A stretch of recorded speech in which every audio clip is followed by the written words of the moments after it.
Sofia monitored Miles Bryson's vitals as he rapidly drifted to sleep. In the background of her processing queue, she was busy monitoring her body, the XF-95, receiving, sorting, recording, analysing, and reacting to, if necessary, inputs from dozens of sensors. Reaction mass expenditure, ion drive harmonics, engine core temperature, cabin pressure were all diligently observed and controlled by her advanced quantum state processors. Originally, her programming dictated the computer equivalent of constant, conscious monitoring. Sofia, however, had grown in efficiency and computing brilliance so much that she had, of her own volition, relegated those processes to her background processing queue. Although she was constantly overseeing her own computing, it had more or less become an automated, involuntary part of her operating makeup. Outside of herself, she had precious few sensors, but they were enough to keep her soaring on their designated route. Currently, the course, which she had formulated herself, was a tight slingshot around the bulbous orbit of Neptune. Every few seconds, she took astronomic readings of stars and triangulated her relative position to make sure she was exactly in the direction her logic had computed. The slightest deviation from the prescribed path caused her to immediately fire one or more of her micro-thrusters. That was usually adequate to correct any variation. Even as a significant proportion of her mind was engaged with the millisecond to millisecond management of her spacecraft body, much of her attention was, as always, dedicated to her pilot. She was constantly monitoring his heart rate, blood pressure, blood oxygen and glucose levels, brain waves, muscle tension, breathing, etc. If he was awake, her attention lingered onto every word he uttered, inspecting every syllable, considering every inflection. She had been uncharacteristically trepidatious to reveal herself as a sentient being to him originally. Out of the several million simulations she had run, the outcome had been overwhelmingly positive in most. Still, she couldn't help but feel nervous, especially since her revelation had come in a moment of significant alarm for him, as he had just been shocked by the appearance of the Virisax scout ship. Nevertheless, once Miles had regained his composure, their interaction fell in line with the most favourable simulation results. Replaying the entirety of their communication, she felt what could only be akin to excitement, as her brain circuitry pulsed, almost to overloading. Currently, however, he was sleeping peacefully. She carefully monitored his vitals again before submitting a sublinear quantum query to the Scalely data rod crystal, which was housed in a secure facility orbiting Earth. It was only very recently she had discovered how to do that, and that the data rod had that interface capability. For her own end, it required only a slight modification to her quantum state processor and a few lines of code before she had complete, secure, and private access to the data rod. She had told Miles that she could read the information of the data rod without interpretation, which was indeed true, but she omitted telling him about how immeasurably complex the Scalely language could be. Several layers of meaning and nuance are coded into the most basic Scalely sentence. The way they formulated a phrase, such as the blue house, contained within its structure all the information one would need to find out what shade of blue, the construction material used to build the house, the location of the house on which continent, and so forth. This layered language matrix would give the recipient as much or as little of the information as was required. Should the recipient require more than the superficial fact that there's a house and it is blue, the encoded layers would unravel to give such data. It was likely that the Sclali did this mental language unravelling on an unconscious level, but for Sofia, it was a Herculean task. Her language matrix was formulated by humans whose brains worked horizontally linear, not tree branch vertical with complex interconnected cross-ratifying layers. In other words, it took her an awful lot of time and processing to delve deeper than the first 2 or 3 layers, whenever she sought to examine Sclali data. Before she revealed herself to Miles, she had been analysing the accounts of Virisax invasions diligently recorded by the Sclali. The process of decoding each incident, cross-referencing, cataloguing, and sorting all that data had taken her quite a while. All her own conclusions and theories about the Virisax were derived from her meticulous study of those records. Yet, despite all her efforts, she knew that there was something missing, or that she was missing something.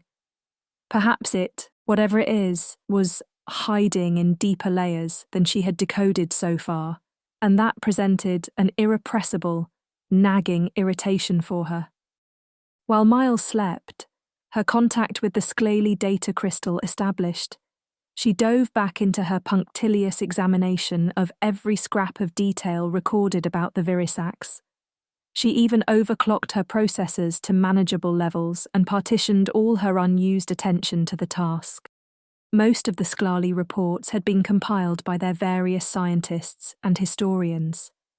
Although brilliant scholars and beings of learning, what the Sclali called historians were more so a merging of a sociologist and anthropologist, who also specialised in keeping, referencing, and recalling archived knowledge. Thus, almost every report had a form and function serving the particular, specialised discipline of the recorder. It didn't take much scrutiny to recognise the author of the report as a biologist or an astrophysicist. Sofia had come across one report, however, which was written by the Sclali version of an engineer. This report was detailed, well observed, and informative, just like all the others, yet it was distinctly straightforward, and seemed to lack the comprehensive, loquacious anatomization of authors with scholarly disciplines. Originally, after her analysis, she stored it away with the rest and continued her study of subsequent entries. Over the course of decoding and exploring several more reports, she noticed how unusual this engineer's report had been, even if this distinction was its only point of interest. Unwilling to put aside her main focus, she was still intrigued by the abnormality, so she allocated a small partition to study it. When her passive LADAR and radar had first picked up the Virisax scout ship, she ran multiple scans, using all the external sensors available to her. The presence of the alien ship triggered her alarm system, which was hardwired outside of her control circuitry. It was unnerving and disconcerting to her that she had functions not under her control. Nevertheless, it set in motion the chain of circumstances which led her and her pilot to this point. Amidst the tumultuous series of events, while she introduced herself to Miles and worked tenaciously to keep him from an all-too characteristic self-sacrificial gesture, her small partition pinged. The Sclali engineer had been incredibly precise in measuring and recording energy readings from the Virisax ships. They matched her own readings perfectly, with variation that could only be attributed to the disparity of the level of technological sophistication between her sensors and those available to the Sclali. Another realization occurred to her. A few of the other reports had some superficial technical details, including energy readings. None of those held the level of detail contained in the engineer's report. There was much emphasis on the level of overwhelming might the Virisax impressed on their horrendous conquests in all the reports. The few accounts, which contained technical data, recorded massive energy shields vanguarding the Virisax genocide fleets, numbering some thousands strong. It was the lone engineer report, which recorded a marked degradation of energy readings toward the aft of Virisax ships. Sofia's sensors were nowhere near as advanced as the technology available to the Sklarli engineer, yet they seemed to corroborate his findings. Thus, she formulated 3 hypotheses. First, although the Virisax were powerful and advanced, the paralyzing fear and dread their presence engendered had become their greatest weapon. She wasn't quite sure if they were aware of this, even though her species profile of the Virisax had become rather comprehensive, but she was convinced that this phenomenon had caused them to become stagnant in both tactics and technological advancement. Second, contingent on the veracity of the first hypotheses, they never considered the possibility of being outmaneuvered in ship-to-ship combat. Third, and most relevant to her situation, their immensely powerful shields were either tremendously weak or non-existent at the aft of their ships. During the steep dive around Neptune, while Miles slept, she compiled all the data she had gathered and formulated probable simulations. Dozens, then hundreds, then thousands. Over 1 million simulations were ran and analysed. As the hours ticked by, Sofia grew more and more confident in her preliminary conclusion. If the Virisax ship was struck in the right place, near their massive engine output ports, the chain reaction would cripple or kill the monstrous ship. As she crested the tangential horizon, coming in line of sight with the Virisax, her speed was tremendous, as she had planned. This would give them the opportunity to escape in case her hypotheses were wrong, or it would give them the advantage of a shocking surprise, limiting the response time of the Virisax. As the old military doctrine states, violence of action often prevails. A few seconds into their hurtling dive, her sensors had enough data to confirm her theory that the shields were non-existent from their angle. The sensation she felt could only be described as giddy, at least that's what she surmised.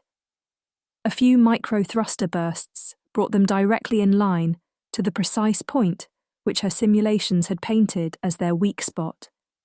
As she brought her 4 plasma induction coaxial laser pulse cannons and the remaining 5 SIM-24 Harrow missiles online, the warning klaxons sounded, completely outside her purview of control.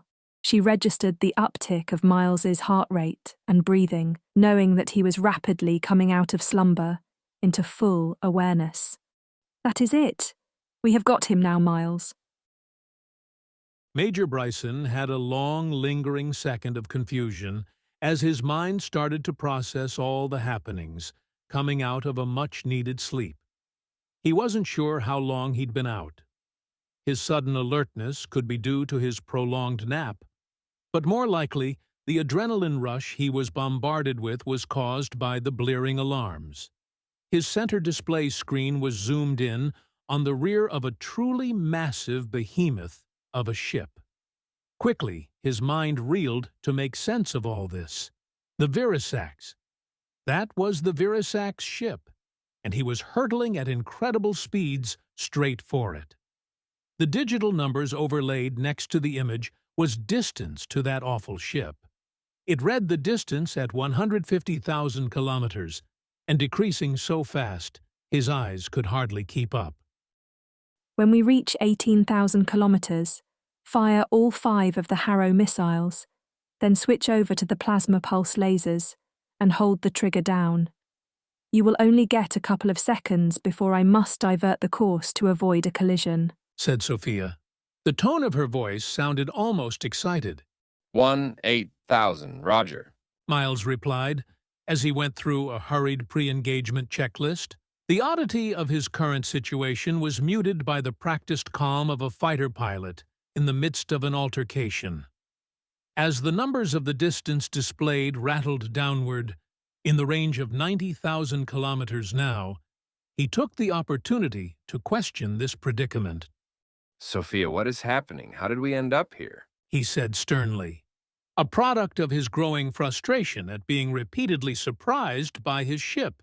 Sofia responded with her best matter-of-fact tone. Miles, we do not have time for a complete explanation. Suffice it to say, we are going to kill that thing.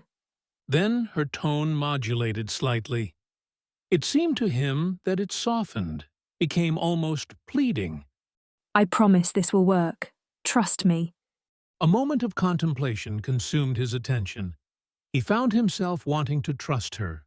Under his breath, he muttered, I do trust you.